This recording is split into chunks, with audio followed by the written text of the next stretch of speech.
Muito obrigado, presidente. Eu acho que é oportuno essa situação de eu estar aqui à tribuna fazendo uso do grande expediente como último discurso desse período que eu passo aqui nesta casa e o senhor está presidindo os trabalhos. Eu acho que é o que Deus guardou para esse momento. Quero dizer, deputado, que a primeira vez que eu estive nessa casa foi em 2009. Um policial com 22 anos de idade, que tinha 2 anos de polícia e tinha um sonho de ver uma instituição melhor. Aquela instituição que eu decidi iniciar minha carreira enquanto militar. Fui numa reunião na Comissão de Segurança Pública, entreguei, relatei o que eram as nossas vivências, qual eram as nossas situações e voltei para casa com aquela esperança de que estava tudo resolvido. Que tinha falado dos problemas que a polícia passava com 3 deputados, os deputados passaram a conhecer dos nossos problemas, iriam levar até o governo, levando até o governo, nós teríamos esse problema resolvido. Só que, infelizmente, não foi isso. Tornamos a voltar aqui dessa forma mais organizado em 2010, já estando diretor de uma associação do interior do Estado, trazendo as discussões para a Comissão de Segurança Pública, uma nova legislatura essa que tinha, aqui inclusive em plenário, o deputado Arnaldo Melo como presidente dessa legislatura, e a gente conseguia, através da Comissão de Constituição e Justiça, da Comissão de Segurança Pública, trazer as demandas próprias da polícia e do Corpo do Bombeiro. Eram reuniões, eram audiências, eram projetos, eram estudos. Nessa casa nós temos também o deputado Neto Evangelista, que também é dessa mesma legislatura. E a gente sempre trazia, e naquela esperança, os deputados sabendo do problema que a instituição está vivenciando, que os profissionais estão vivenciando, a solução irá se apresentar. Nós iremos achar uma solução para esses problemas.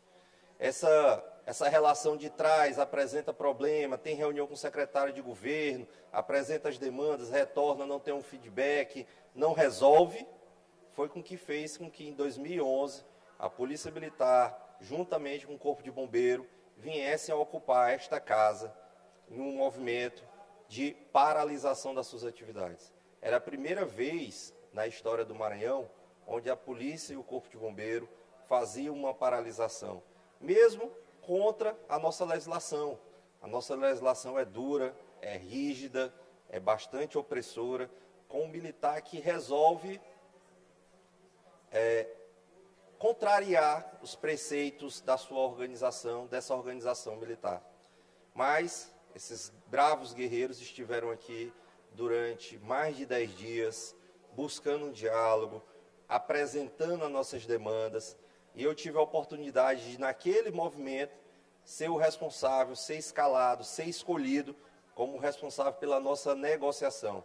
Eu fui, e agradeço muito ao deputado Arnaldo Melo, que teve a compreensão, manteve a autonomia desta casa, sofreu muita pressão por parte de outros poderes para que pedisse a reintegração da Assembleia, que desocupasse, que jogasse esses militares na rua. E o Arnaldo Melo, deputado, presidente dessa casa à época, de forma íntegra, de forma polida, disse que ia garantir, porque o que ele visualizava ali eram trabalhadores que estavam buscando melhores condições e que não seria na força, e sim no diálogo que iria se resolver. Foi escalado à época um senador da República para ser o representante na mesa de negociação do governo e nós conseguimos avançar nesse quesito salarial. Só que o governo passou a perseguir essas pessoas que organizaram esse movimento, essas pessoas que ousaram trazer a público o que realmente ocorre dentro da caserna militar, dentro dos muros, dentro do quartel. E a gente passou a ser perseguido. A gente negociou o salário à época, de 2011 até 2014. Nós pedimos, na época, o fim das prisões administrativas militares, não ocorreu. Nós pedimos uma regulamentação da carga horária, não ocorreu. Nós pedimos adicional noturno, não ocorreu. A parte que foi cumprida do acordo entre a categoria e o governo foi tão somente a parte salarial. As associações mobilizadas, organizadas, cobrando o cumprimento do restante do que tinha sido acordado, continuaram nesta legislatura. Na legislatura, apresentando na Comissão de Constituição e Justiça, apresentando na Comissão de Segurança Pública, apresentando projetos a essa casa, indicativo de lei, buscando reuniões com o secretário de Segurança à época, para que compreendesse da necessidade de atender o que tinha sido acordado, o que tinha sido combinado, o que tinha sido assinado como compromisso do governo com a categoria. Essa relação se estendeu até 2014, até que chegou a um ponto que não tinha mais como se manter, e novamente os trabalhadores militares, tanto policiais como bombeiro, foram para um novo movimento, dessa vez ocupando a Câmara de Vereadores de São Luís, por lá permanecendo alguns dias, por lá trazendo todo esse não cumprimento por parte do governo do Estado, desse acordo que tinha sido celebrado com a categoria. Desse movimento também saiu uma mesa de negociação, também saíram compromissos do governo com essa categoria, mudou-se o governo, entrou o governo Flávio Dino no seu primeiro ano de mandato, conseguimos sentar em uma mesa de negociação, numa mesa paritária que foi criada, à época, inclusive com a participação do secretário Felipe Camarão, à época secretário do governo Flávio Dino, onde nós pudemos e apresentamos todas as nossas questões. E, Vinícius, eram as mesmas questões de 2009, daquela primeira vez que eu vim a esta casa, eram as mesmas questões de 2011 que fizeram com que a polícia paralisasse, foi as mesmas questões de 2014 que culminou com a segunda paralisação dos policiais militares, eram as mesmas questões que estavam ali naquela mesa paritária. Nós levamos até conhecimento do governador, que à época atendeu ao nosso pedido. Fizemos uma negociação que haveria composição salarial, que foi de 2014 até 2018, mas todo o restante, que continuavam sendo adicional noturno, insalubridade, continuava sendo regulamentação da carga horária, fim das prisões administrativas, um plano de cargos e salários, continuava e continuam sem ser atendidos. A Polícia Militar e o Corpo de Bombeiro Militar é uma instituição que, muito embora seja essencial, lembrada quase que diariamente, exaltada nas redes sociais, por políticos, pelo governo, o trabalho que é executado por esses trabalhadores, por vezes e quase sempre, é esquecida pelos governos. Prova disso é que agora, nesse novo governo, no governo do seu governador Carlos, do excelentíssimo governador Carlos Brandão, ele colocou para essa categoria tão essencial, deputada Mical Damasceno, tão essencial que é a polícia e o bombeiro, 11% de reposição salarial, dividido ao longo de 4 anos. Isso representa algo em torno de 2,5% ao ano, que colocando no salário de um soldado, deputada Mical, é R$70. Você não tem condições de dizer que você está valorizando uma categoria essencial como a polícia e o bombeiro, colocando R$70 no salário, no contra-cheque de um policial e de um bombeiro. Então, aquela política de dizer somos essenciais, somos necessários, ao que parece, a gente não tem essa retribuição por parte do governo dos nossos serviços aqui prestados. E olha que nós temos bastante serviços prestados. Hoje, dentro da nossa instituição, e falo em especial na carreira das praças, não há nenhum soldado, cabo, sargentos, subtenente, que esteja com as suas promoções em dias. Não há. Nós temos um prejuízo na nossa carreira que começa quando a gente é soldado. Quando eu digo que a lei garante que após 5 anos de soldado, esse soldado vai a cabo, e agora nós temos os policiais que são 2015, que já estão fazendo 9 anos de polícia militar e continuam soldado. A nossa carreira, há muito tempo, é negligenciada por parte do governo. Não é de hoje que essa negligência ocorre, ela vem ao longo do tempo. A chegada deste soldado ao parlamento, tendo a oportunidade de estar aqui, perante a imprensa, perante os deputados, de forma independente, autônomo, e principalmente protegido pela unidade parlamentar, fez com que essa esperança dentro das casernas, dentro da polícia, dentro do bombeiro, reacendesse. Porque hoje eles percebem que eles têm uma voz. Eles percebem alguém que vem a esta tribuna e fala das dores da polícia, que muitas vezes é sacrificada nos jornais, é apresentado só um ponto de vista, não há o contraponto. Nas mesas de negociações onde se resolve de outras categorias, onde o sindicato consegue resolver para a Polícia Civil, onde o sindicato consegue resolver para a Polícia Penal, nós não temos representação nesses espaços. E por não ter representação nesses espaços, a gente acaba esquecido, negligenciado, deixado para trás.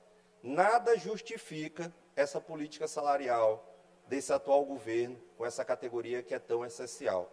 Nada justifica. Foi dado para a Polícia Civil, foi agraciado os delegados, foi agraciada a Polícia Penal, uma polícia recente, inclusive. Até 10 anos atrás, quem cumpria o papel que hoje é da Polícia Penal eram os policiais militares, lá dentro de Pedrinhas, lá dentro do sistema penitenciário, ocupando guarita, manuseando presos, detentos.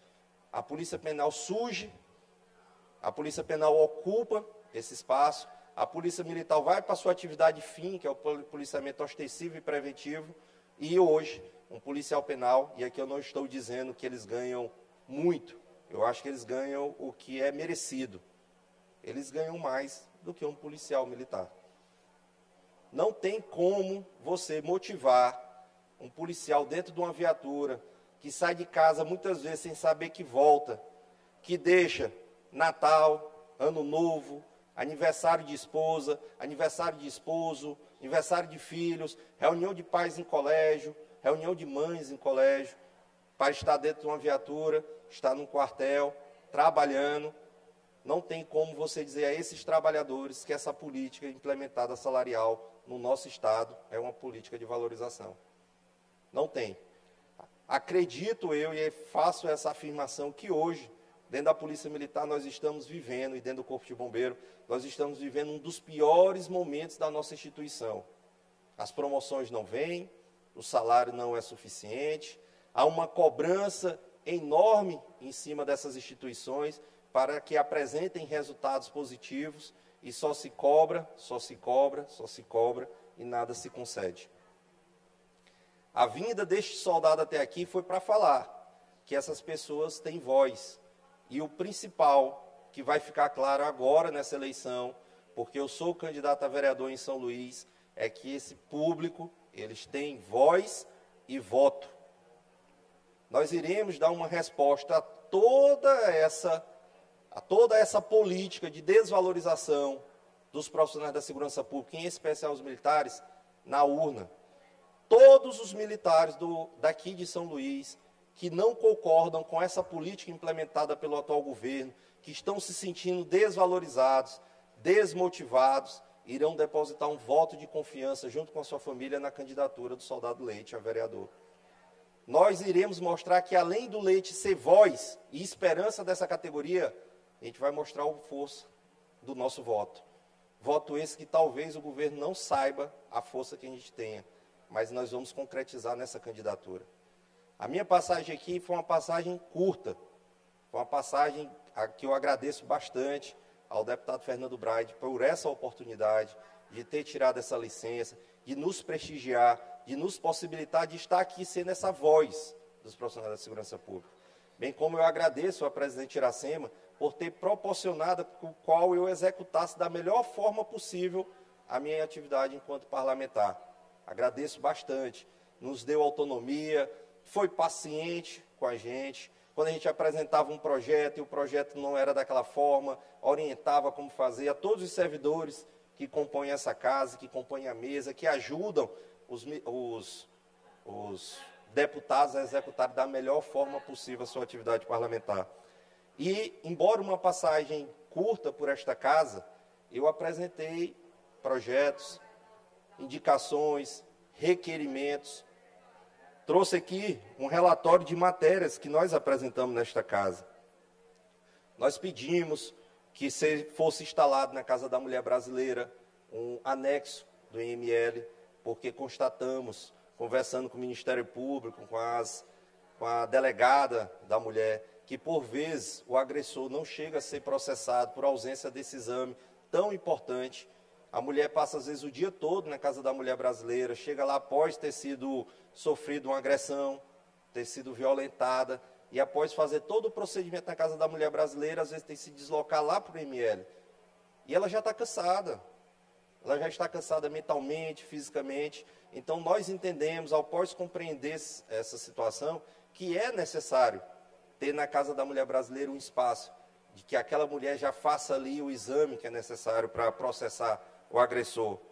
Solicitamos algo que é bastante relevante para nós e já é garantido por lei federal.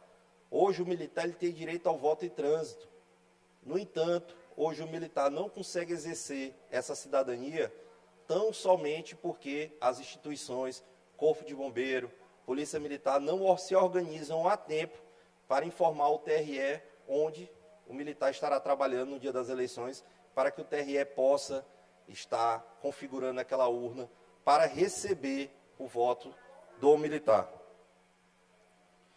Pedimos um estudo de viabilidade técnico e econômico para que nós possamos pensar espaços seguros de moradia para esses profissionais da segurança pública.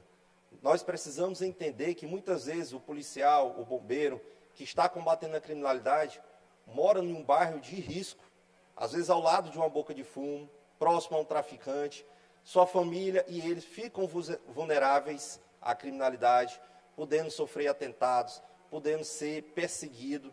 A gente solicitou que se pensasse numa política onde a gente pudesse fazer um programa de habitação a esses profissionais da segurança pública, com a parceria, seja o município, ou seja o Estado, cedendo um terreno, um local, uma linha de crédito diferenciada para que esses profissionais possam fazer a aquisição desses imóveis, residir em locais que eles sabem que cada um que reside naquele bairro é um profissional da segurança pública. Isso traz uma tranquilidade para o servidor quando sai da sua residência para exercer sua atividade de proteção à sociedade. Pedimos também uma capacitação permanente desses profissionais policiais e bombeiros, um programa elaborado pelo próprio governo do Estado, para que possa estar capacitando, aprimorando esse servidor e, principalmente, valorizando por essa capacitação, valorizando por esse estudo, por esse conhecimento que é adquirido ao longo da carreira.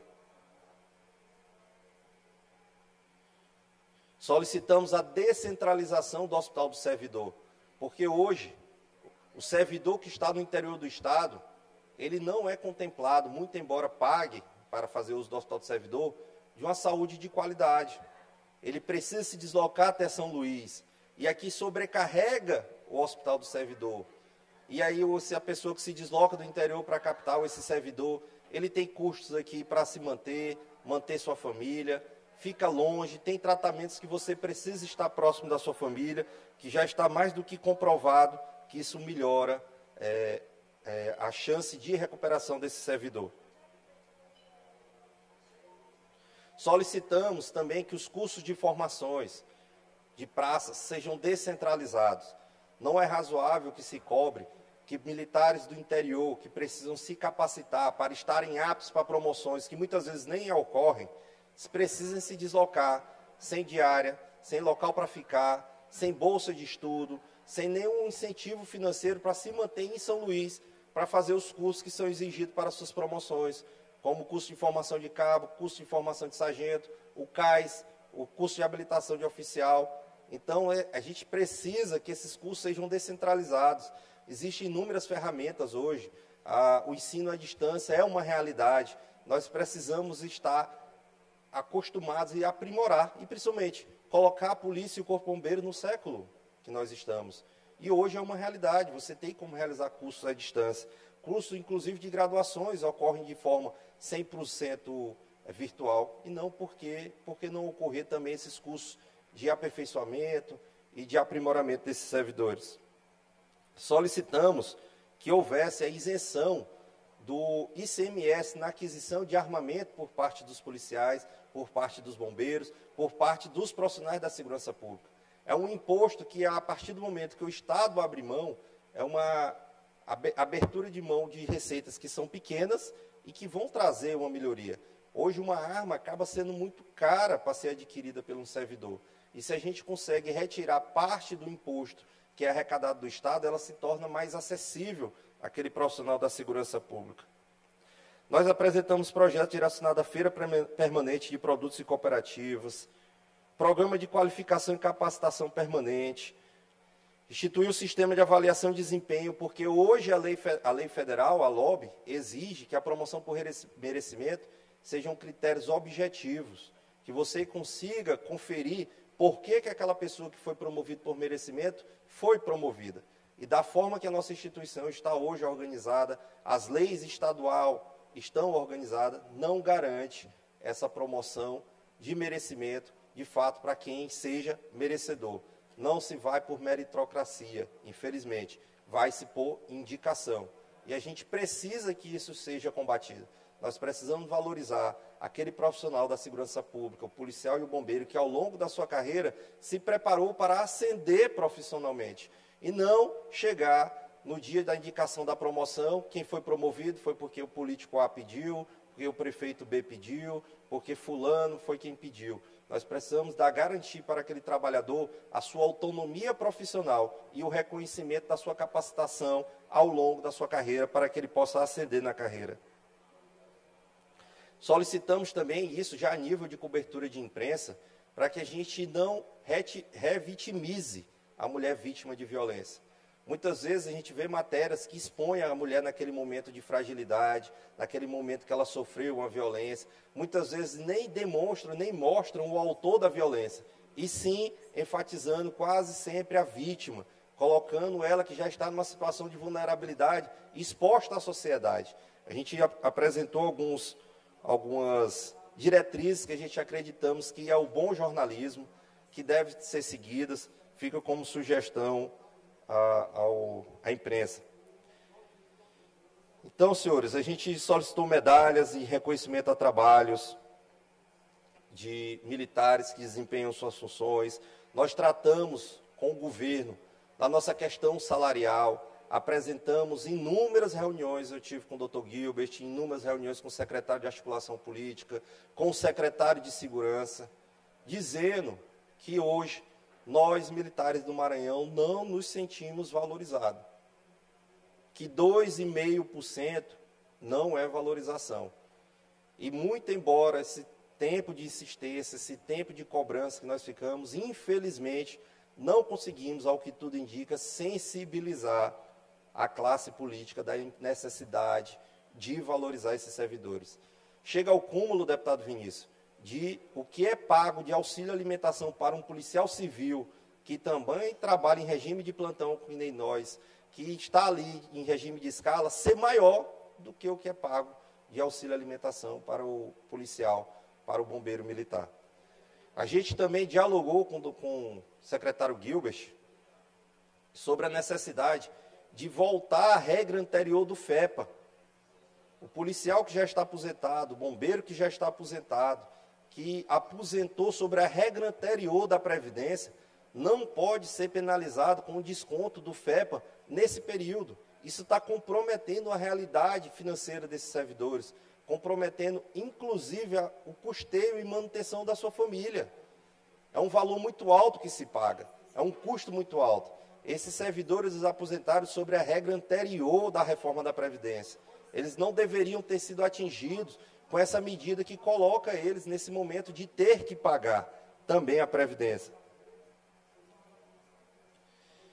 Então, senhores, a gente conseguiu, ao tempo que passamos aqui, apresentar propostas que entendemos que, se o governo implementá-las, tanto na segurança pública, como voltada para a polícia e para o bombeiro, serão avanços. Estará aqui o reconhecimento e a valorização que essa categoria espera pelos serviços que é prestado à sociedade maranhense. E, como uma das últimas medidas que iria apresentar, e todo esse trabalho financeiro que nós apresentamos, de tabela, de solicitação de reposição salarial, de reajuste salarial, e a gente não conseguiu avançar, eu iria apresentar aqui como um projeto indicativo de lei, para que chegue até novamente o governo, através desta casa, da nossa presidente, através dos parlamentares, para que a gente possa lutar por essa valorização. E dizer a todos os senhores que nos acompanharam, os parlamentares que nos ajudaram, agradecer ao deputado Rodrigo, deputado Carlos Lula, doutor Iglesio, deputado Wellington do Curso, que me fizeram melhor do que aqui eu entrei. Adquiri com os senhores uma experiência do que é ser um representante parlamentar, de como se portar, de como se apresentar, de como elaborar os projetos. E pode ter a certeza que toda essa experiência que é adquirido, eu irei fazer uso naquela Câmara de Vereadores. Câmara de Vereadores essa que hoje se perde no discurso, se perde no propósito, atrapalha um bem maior para a sociedade de São Luís, a partir do momento que que persegue a atual gestão municipal. Lá nós teremos um soldado comprometido com a segurança pública, comprometido com o interesse do município, independente de grupo A, grupo B, grupo C, não faremos o que não for bom para o município. E o que eu quero encerrar dizendo, que aqui não é um adeus, e sim um até logo, um até breve, porque essa casa vai voltar a ter um parlamentar militar na próxima legislatura, porque os militares irão me colocar aqui, deter todo o mandato, e serão 4 anos de defesa e cobrança e buscando a valorização que esses militares tanto merecem.